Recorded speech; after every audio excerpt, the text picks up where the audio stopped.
భాగంగా 19వ వార్డు సభకు ఇచ్చేసిన అధికారులు, అదేవిధంగా గౌరవ కౌన్సిలర్ గారు, నాయకులు, ప్రజలు అందరికీ పేరు పేరున ధన్యవాదాలు. ప్రజాపాలనలో భాగంగా నిర్వహిస్తున్నటువంటి వార్డు సభ ముఖ్య ఉద్దేశం ఏంటంటే వచ్చే 26వ తారీఖు నుండి ఏవైతే 4 పథకాలు అమల్లో ఉన్నాయో రైతు భరోసా, ఇందిరమ్మ ఆత్మీయ భరోసా, ఇందిరమ్మ ఇండ్లు, కొత్త రేషన్ కార్డులు, ఈ 4 పథకాలు వచ్చే 26వ తారీఖు నుండి అమల్లోకి రావడం జరుగుతుంది.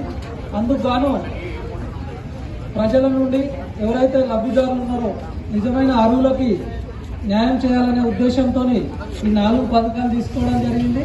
ఈ 4 పథకాల కోసం ప్రజల్ని అప్లికేషన్ తీసుకొని అప్లికేషన్ సార్ట్అవుట్ చేయడం జరుగుతుంది. ఈ అప్లికేషన్లో లిస్ట్ వచ్చిన వారే కాకుండా ఒకవేళ రాని వారు అక్కడ కౌంటర్లు ఏర్పాటు చేయడం జరిగింది.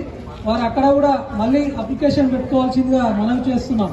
ఒకవేళ ఇప్పుడు పేరు రాలేదని చెప్పేసి నిరాశ పడకుండా మళ్ళీ పేరు రావాలంటే మీరు ఒకసారి అప్లికేషన్ పెట్టుకొని మళ్ళీ వచ్చే వార్డు సభ వరకు మీ పేరు వచ్చే విధంగా చూస్తామని చెప్పేసి సందర్భంగా తెలియజేస్తూ ప్రతి ఒక్కరూ ఈ 4 పథకాలలో సహకరిస్తూ వచ్చిన వారికి మనం సహకరించాలి. అదేవిధంగా మళ్ళీ మనకు వచ్చే విధంగా నిజమైన అర్హుల్ని ఎంపిక చేసే దశలో అధికారులు ప్రయత్నం చేస్తున్నారు.